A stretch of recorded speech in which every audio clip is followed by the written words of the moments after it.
5টি। সুকান্ত আচার্য। বলো তো দেখি পতাকায় মোদের কয়টি রং আছে? শিক্ষক এসে শুধালেন হেসে দ্বিতীয় শ্রেণীর কাছে।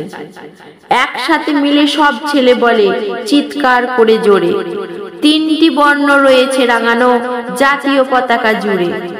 শ্রেণীর পিছনে বেঞ্চের কোণে শিশু ছিল এক বসে।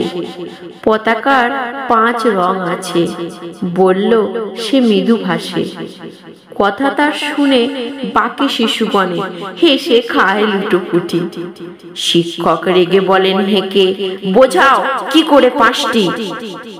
মাথা নিচু করে ভয়ার্ত স্বরে সরল শিশুটি বলে, ওপরে ঘেরুয়া, মাঝখানে সাদা, সবুজ আছে তার তলে, আর আছে আঁকা গোলাকার চাকা, নীল রং আছে এতে। শিক্ষক বলে, এটিকে ধরলে তবুও হচ্ছে 4টে। অবোধ শিশুটি বলল তখন, রং আছে আর এক, লাল লাল ছোপ দেখা যায় ওই পতাকার মাঝে।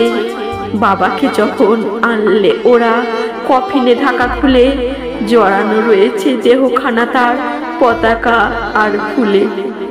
রক্তের দাগে ছিল লাল ছোপ ওই পতাকার মাঝে। এই নিয়ে মোট 5টি। এবার তো ঠিক আছে? সরল শিশুটির জবাবখানি কাঁপিয়ে দিল বুক। অশ্রু এলো নয়ন ভরে, শুকনো হলো মুখ। আজও যারা দেশের জন্য করছে বলিদান, স্বাধীনতার শহীদ সম তাদের অমর প্রাণ। হয়েছি স্বাধীন, পেরিয়ে গেছে 70টি বছর। দেশ বাঁচাতে যাচ্ছে যে প্রাণ, রাখছি কি তাদের খবর? নমস্কার।